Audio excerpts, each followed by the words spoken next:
मेरा जो एक माइंड सेट हुआ कि अपने समाज में पैसा तो सब कमाते हैं, लेकिन बच्चों को किस तरह आगे ले जाना, आगे की कंपटीशन को फोड़ना है, कैसे आगे निकालना कंपटीशन को, एसएससी, रेलवे, फलना जितना भी एग्जाम, तो उसी मकसद से सोचे अपना ग्रामीण क्षेत्र में भी यह व्यवस्था होना चाहिए ताकि बच्चों को कहीं से कोई दिक्कत नहीं, शिक्षा व्यवस्था ठीक रहा जाए तो फिर प्राइवेट का कोई जरूरी नहीं। लेकिन प्राइवेट इसलिए खोला जाता है, प्राइवेट इसलिए चलाया जाता है ताकि शिक्षा व्यवस्था थोड़ा ऊपर की ओर चले, ना कि जनन चैप्टर पढ़ा रहे हैं। तो जनन में बच्चों को प्रयास करते कि फिगर के माध्यम से दिखाने, ताकि बच्चों को तुरंत पता चले कि जनन क्या है।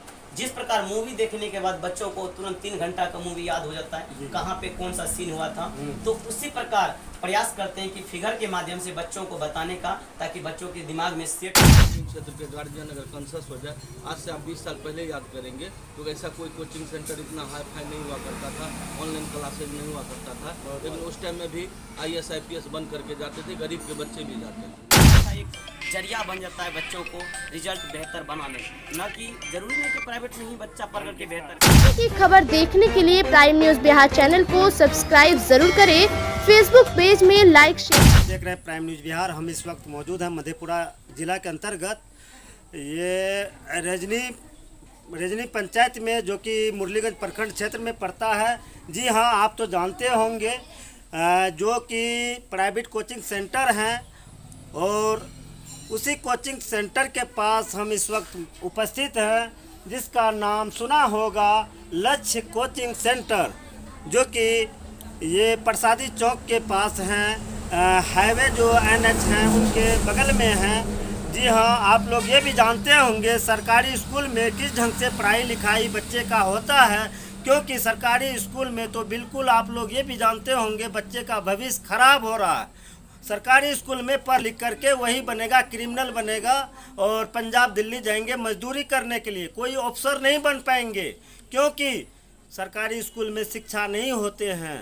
टीचर लोग जो हैं गप्पे लड़ाते हैं। अभी भी हम के पाठक जी को कहेंगे, जो कि मुख्य ये जो शिक्षा विभाग का जो सचिव है, उनसे हम यही विनती कहेंगे अपने प्राइम न्यूज चैनल बिहार से कि आप हर पंचायत में दौरा कीजिए, सरकारी स्कूल में जाइए, लेकिन आपको चोरी मिल जाएगा शिक्षक का। और MDM जो मध्याह्न भोजन है किस प्रकार से दे रहा है, सूची के मुताबिक खाना भी नहीं दे रहे हैं, और चावल के अंदर जो कीड़ी भी मिल जाते हैं बच्चों को। बहुत बच्चा है कि अपने घर से खाना खा के जाते हैं स्कूल। और दूसरी बात ये है, शिक्षा नाम का बिल्कुल कहीं नाम नहीं है, और मुख्यमंत्री का भी नाम नहीं जानते हैं टीचर लोग।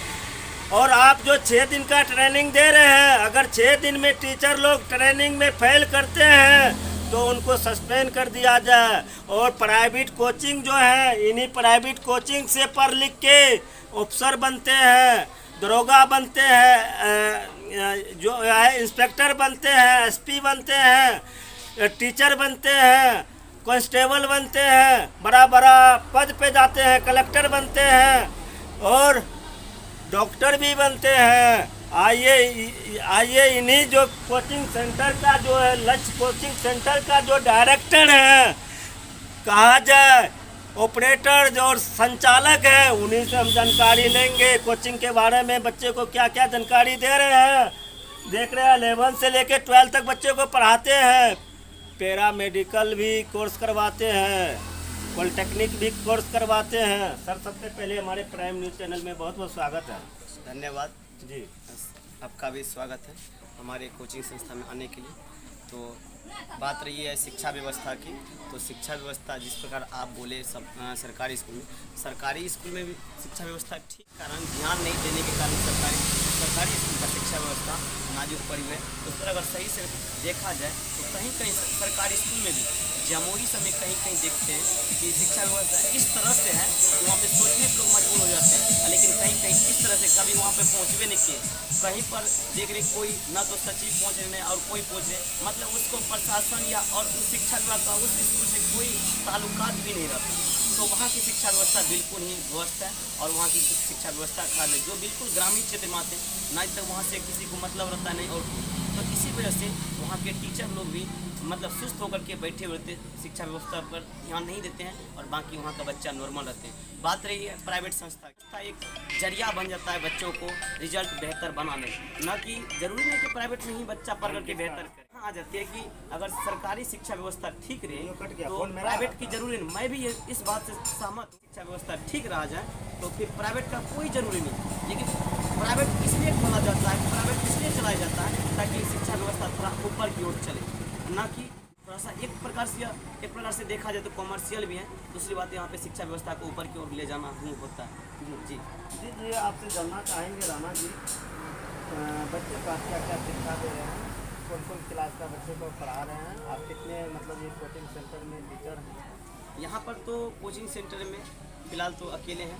और दूसरी बात है कि यहाँ पे 1 से 10 तक अभी चल रहा है, 12th वाले का स्टार्ट किए हुए हैं, तो वहाँ पर सिर्फ मैथ चल रहा है।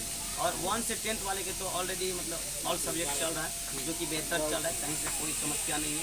बिल्कुल सबसे बेस्ट देने का प्रयास मैं कर रहा हूँ जहाँ तक हो सके। तो अब इसके बाद और कुछ नहीं कर सकते। पैरामेडिकल का रिपोर्ट करवाते हैं जी जी। अब बात रही पैरामेडिकल की, तो कितनों बच्चा 10th करने के बाद तो उससे हम पैरामेडिकल में जाएँ, PMD होता है 10th के बाद, और एक होता है 12th करने के बाद ANM, जो आर्ट्स के बाद आर्ट्स करने के बाद होता है, और उसी में 12th करने के बाद साइंस से GNM होता है, जो कि बेहतर कोर्स ये सब माने जाते हैं। लेकिन ग्रामीण क्षेत्र में लोगों को यह सब चीज़ बिल्कुल पता नहीं रहता है, खुद उसका गार्जियन को पता नहीं PMD क्या है, पैरामेडिकल क्या है, पैरामेडिकल डेंटल क्या है, पॉलिटेक्निक क्या है, BSc नर्सिंग क्या है। ये सब चीज़ों को प्रयास करते हैं ग्रामीण क्षेत्रों में जगाने का प्रयास करते हैं, ताकि बच्चों इस चीज़ से वाकिफ हो सके और कम समय में। अभी कंपटीशन का दौर बहुत बड़ा चल रहा है, इसीलिए लोगों को टेक्निकल फील्ड में जाना चाहिए, या तो डॉक्टरी लाइन में जाना चाहिए या टेक्निकल फील्ड में जाना चाहिए। बहुत बहुत धन्यवाद इतना जानकारी देने के लिए। सर, आपके यहाँ गरीब गुरबा के बच्चे भी पढ़ते होंगे? जी जी जी। सब रेंज का आदमी का बच्चे पढ़ते होंगे जी। तो आप किस ढंग से मतलब अपना पैसा जो लेते हैं मंथली किस ढंग से लेते हैं? गरीब बच्चे को पैसा नहीं दे पाता होगा तो पढ़ने में यहाँ पर देखिए, शिक्षा सबसे पहले पैसा का तो बात नहीं करें, शिक्षा व्यवस्था को पैसा से नहीं तोड़ा जा सकता। बात रही पैसा की, तो अभी मेरे यहाँ पर ऑनलाइन क्लास चल रहा है, जो कि पटना दिल्ली में चलता है। तब पर भी यहाँ का वही फीस है जो बाकी और टीचर रखते हैं। ऐसा नहीं कि ऑनलाइन प्लेटफॉर्म ला दिए और फी को हाई कर दिया, नहीं, उससे भी कम प्रयास करते हैं लेने का। और कम से कम 10th वाले को 3-3 घंटा समय दिया जाता है, ताकि बच्चा बेहतर बन सके, ना कि 1 घंटा दे करके उससे कुछ ज़्यादा रुपये। ऑनलाइन आपका चालू हो गया सर? जी जी जी, ऑनलाइन चालू है। लक्ष्य ऑनलाइन क्लासेस के नाम से मेरा चल रहा है यूट्यूब चैनल, बाकी सभी चीज़ मेरा फेसबुक पे जितना भी सारा चीज़ है तो ऑनलाइन चल रहा है लक्ष्य ऑनलाइन क्लासेस के नाम से। और इसमें कोई पैसा का मतलब 300 के जगह 400 की जगह 500। कोचिंग सेंटर में देखते हैं सर, बहुत ऐसा देखने को मिलता है कि जैसे गरीब घर के जो बच्चे पढ़ लेते हैं 2 महीना 4 महीना बच्चे नहीं दे पाते हैं, कुछ दिए कुछ नहीं दिए, तो बच्चे को निकाला जा जाता है या गार्जियन नहीं कर पाता, तो क्या कहें? नहीं, ऐसा कोई बात नहीं। यहाँ पर मेरे कोचिंग में अभी 2 साल हो गए यहाँ पर, अभी 23 से 24 बच्चा बिल्कुल मुफ्त में पढ़ रहे हैं। ऐसा यहाँ पे नहीं है कि से बच्चा अगर नहीं आते तो उसको यहाँ से निकाल दिया जाता, नहीं। पहले शिक्षा व्यवस्था होनी चाहिए, बाद में पैसा की बात आती है। तो शिक्षा व्यवस्था सर, आपके कोचिंग सेंटर से कितने बच्चे? जी, अभी इंटर वाले का तो आपको बोल दें कि इंटर वाले का स्टार्ट किए जी। इससे पहले तो कुछ बच्चों निकले हुए हैं और 10th में निकल गए हैं और ITI में भी निकले हैं, और पॉलिटेक्निक पैरामेडिकल वाले बच्चे नहीं थे तो जी जी जी बिल्कुल लाए, रैंक भी लाए, कुछ बच्चा का एडमिशन भी कराए हुए हैं। और बात रही यहाँ की, तो अब जो है इस बार नया सेशन जो स्टार्ट हो रहा है उसमें काफ़ी बच्चा आ रहे हैं, और जिसको नहीं भी पता है तो पता धीरे धीरे हो रहा है इस बात का कि अपने समाज में भी ITI पॉलिटेक्निक पैरामेडिकल का क्लास मिल रहा है, और भी नॉर्मल फी में, बहुत कम फी में। आप लोग जानते होंगे अभी जो हमारे साथ जुड़े हुए थे, ये लक्ष्य कोचिंग सेंटर का ऑपरेटर थे, जो कि डायरेक्टर जिसको बोला जाता है सर, और इतना बात का जानकारी दिए। और राहुल जी था, राणा जी था। और आप सर अपना परिचय बता देंगे, पूरा नाम ये कोचिंग सेंटर का कहाँ पे? मेरा नाम राणा कुमार है। ये कोचिंग सेंटर मुरलीगंज के रजनी पंचायत में स्थित है, रजनी पंचायत प्रसादी चौक पर। जी जी। क्या कहेंगे कोचिंग सेंटर के बारे में, कैसा पढ़ाई लिखाई हो रहा है? कोचिंग सेंटर तो अच्छा है और पढ़ाई लिखाई भी अच्छा होता है, और जैसे के पाठक ने के मतलब नियमानुसार हो रहा है। 9 बजे से पहले कोचिंग बंद हो जाती है और बच्चे स्कूल चले जाते हैं। उसके बाद जब स्कूल बंद होती है तो फिर कोचिंग का संचालन होता है। ये जो के पाठक जी जो ऐसा नियम लगा रहे हैं कि स्कूल के टाइम में कोचिंग बंद रहेंगे, क्या इस पे आपका क्या विचार है? नहीं, वो क्या मतलब देखिए, स्कूल के टाइम में तो कोचिंग मतलब ये कोचिंग तो बंद ही रहती है, और जो वो अपना लगा है तो सरकार है और उनकी मतलब उनकी मंशा जो है। ऐसा जो नियम लगाए हैं इस पे आप क्या कहना चाहेंगे सर? हम तो ऐसा सरकार का जो कानून व्यवस्था जो है तो क्या बच्चे का भविष्य खराब होगा कि क्या होगा? ये ऐसा देखिए, ऐसा कि बिल्कुल नहीं है कि स्कूल बच्चे जाएंगे तो भविष्य उनका खराब हो जाएगा, ऐसा कुछ नहीं। सरकारी स्कूल में पढ़ाई होते हैं, आप तो खुद जानते हैं। सबसे पहली बात पढ़ाई नहीं होती तो सरकार और प्लस हमारे में मतलब ये हम और आप जो भी समाज के लोग हैं उनके मतलब इसके वजह से हो रहा है। सरकार भी कहीं पे मात खा रही है और घर के गार्जियन भी मात खा रहे हैं। ग्रामीण क्षेत्र के गार्जियन अगर कॉन्शस हो जाए, आज से आप 20 साल पहले याद करेंगे तो ऐसा कोई कोचिंग सेंटर इतना हाई फाई नहीं हुआ करता था, ऑनलाइन क्लासेज नहीं हुआ करता था, लेकिन उस टाइम में भी IAS IPS बन करके जाते थे, गरीब के बच्चे भी जाते थे। क्या परिचय आपका? मेरा नाम हुआ MD तमन्ना आलम और मैं भी अभी BPSC ट्रैक TRE का अभ्यर्थी हूँ। क्या परिचय बता? मैं रजनी रोड का निवासी हूँ। मेरा नाम विनय कुमार है। क्या कहेंगे कोचिंग सेंटर के बारे में? कोचिंग सेंटर के बारे में कोचिंग सेंटर अच्छा चल रहा है, उसके बारे में क्या कहें? और बच्चे भी कह रहे हैं कि बहुत निकले हैं मैट्रिक इंटर भी, हाँ निकले हैं, इसमें नंबर लाए हैं। कहने की बात नहीं है। कोचिंग सेंटर सरकारी स्कूल में पढ़ाई नहीं होती तभी तो कोचिंग चल रहा है। सबसे पहले आपके लिए तो वेलकम। तो क्या कहेंगे, कोचिंग संस्थान तो एक ऐसी संस्थान है जहाँ पे बच्चे को अच्छी शिक्षा बेहतर मिलते हैं। सरकारी स्कूल में तो उतना व्यवस्था नहीं रहता है, बहुत सरकारी। अगर सर आपसे एक बात हम जानना चाहते हैं, हमारा व्यूवर भी जानना चाहते हैं, अगर सरकारी स्कूल में बच्चा आगे बढ़ पाएंगे अगर प्राइवेट कोचिंग सेंटर नहीं होगा तो?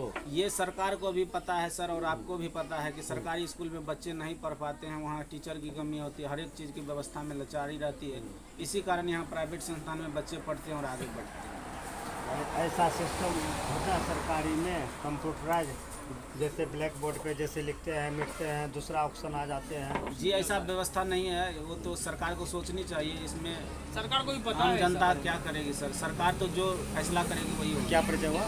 मेरा नाम सरकारी स्कूल में बिल्कुल पढ़ाई लिखाई नहीं होते हैं, अगर प्राइवेट कोचिंग सेंटर नहीं होगा तो बच्चे का भविष्य ज़िंदगी बिल्कुल ख़राब हो जाएगा। आइए अब चलते हैं कोचिंग के अंतर। कोचिंग सेंटर, आपके लक्ष्य कोचिंग सेंटर के स्थानीय है रजनी प्रसादी चौक, मुरलीगंज, मधेपुरा, जो कि NH 107 के नियर है, नज़दीक है, साइड में है।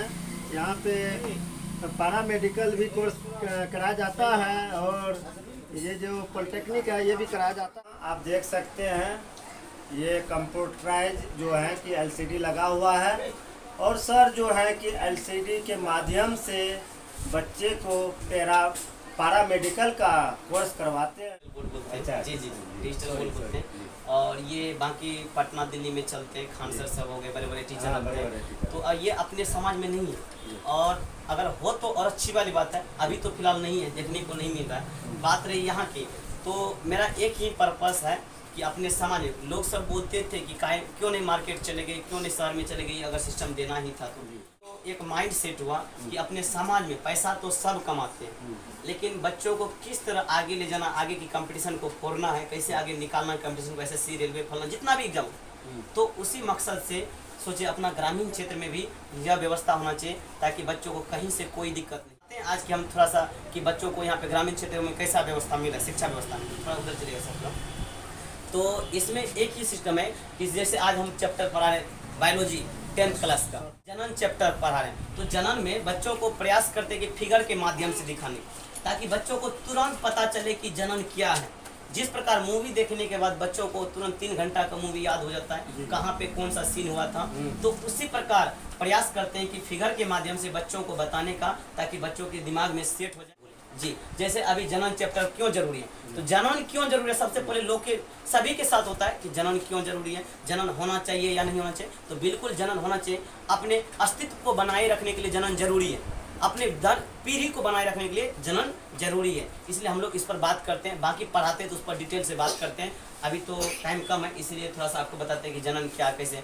तो जनन होता है अपने समान दूसरे जीवों को व्युत्पत्ति करना, उत्पत्ति करना अपने समान। जैसे बकरी है तो बकरी बकरी को जन्म दे सकता, मनुष्य है तो मनुष्य को जन्म देगा। तो यह एक प्रकार का जनन हुआ। लिख करके भी जी जी, जैसे जनन, अभी लिखना इसमें नहीं सब, देखिए इसमें तो यहाँ पे दिख रहा है कि जनन क्या है। तो जैसे अब एक महिला है तो अपना बच्चा को जन्म देगा, तो अपना बच्चा को मतलब जैसे जीव है तो जीव को, अब यहाँ पे बंदर है तो वो अपना बच्चा को बंदर ही पैदा कर सकता, ना कि बकरी है तो वो ये वो। तो ये एक प्रकार अपना पीढ़ी को बढ़ाए रखता है, ना कि अपने ये अस्तित्व को खत्म नहीं करना चाहता। तो यही जनन है। अगर देखा जाए ठेठी भाषा में नॉर्मल जो गाँव घर में लोग बोलते हैं। अब वैसे तो किताबी ज्ञान यही है कि जनन क्या है। तो जनन है कि अपने समान दूसरे जो उत्पत्ति करना, अपने समान, तो वही जनन कहलाता है। बाकी प्रयास करते इसी तरह से समझाने का फिगर बाय फिगर के माध्यम से। जैसे प्रकाश संश्लेषण है, बाकी लोगों को पता नहीं चलता प्रकाश संश्लेषण क्या। अगर प्रकाश संश्लेषण में बात करते हैं तो प्रकाश संश्लेषण में होती है क्या, जैसे जब प्रकाश किरण आती है टकरा कर पुनः वापस जाती है, तो कैसे पहले बच्चों को समझना मुश्किल था, लेकिन अब क्या होता है कि बच्चा तुरंत समझ पाते हैं। जैसे प्रकाश आया यहाँ पर से सर इस पे तो मैथ वगैरह भी पढ़ाते हो? जी जी जी बिल्कुल, मैथ सब सारा सब्जेक्ट यहाँ पे चलता है और सारा इसमें लोड करते हैं, उसके बाद पढ़ाते हैं और बच्चों को फिगर बाय फिगर के माध्यम से पढ़ाते हैं, ताकि बच्चों को कहीं से थोड़ा सा भी दिक्कत नहीं हो। प्रयास करते हैं टॉपर बनाने का, टॉपर बनाएंगे और बना करके ही रहेंगे। आज बने कल बने। ग्रामीण क्षेत्र के बच्चे पढ़ने में थोड़ा कमज़ोर होते हैं, और जो पढ़ते हैं तो वो तो फिर कमज़ोर क्या, किसी को नहीं छोड़ते हैं। तो इसीलिए जो भी उस टाइप का बच्चा होंगे उसको प्रयास करेंगे बेहतर बनाने का। बस यही मेरा ये है, और बाकी और कुछ नहीं। बहुत बहुत जी जी धन्यवाद।